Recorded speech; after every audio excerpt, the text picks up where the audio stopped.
Well, I'm having fun today, y'all. Time to replace the rod in my colloidal silver machine.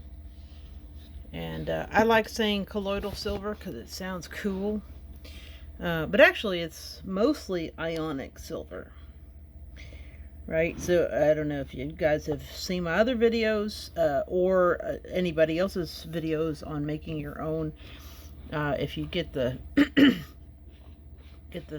basic picture of it, it's just connecting your rods, and this is distilled water. So back to my game making, but as soon as I'm done. But right now I need to replace my silver rod. Well, you can see this one's just fine. This is the original one. This is like 2 years old.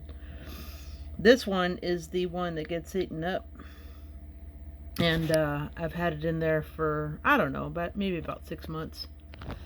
But if I went through as much colloidal silver as I should, I don't know, one rod might last me maybe a couple months. And they're about $9 a piece, it comes out to, if you do the math. So I bought my silver from these guys. 99.99% pure. Now, there are all types of silver on the market, but if you're going to make ionic silver,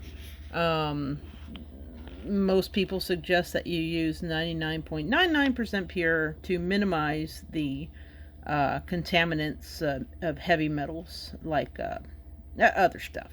Okay, anyway, there was a little certificate that came with this to say like what percentage of like rubidium, strontium, whatever other heavy metals were present.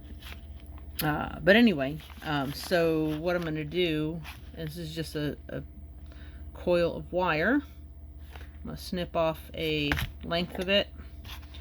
And so I went down to Home Depot, got me a little home tool thing. And then once I snip it off, I'm going to have to take a hammer to the end. Just a little bit.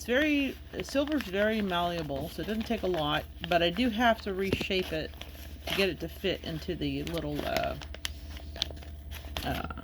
get it to fit inside. I don't want to take this apart because it's kind of in the lid. Anyway, I'm rambling on, but basically that's what I'm doing today is, replacing my silver rod.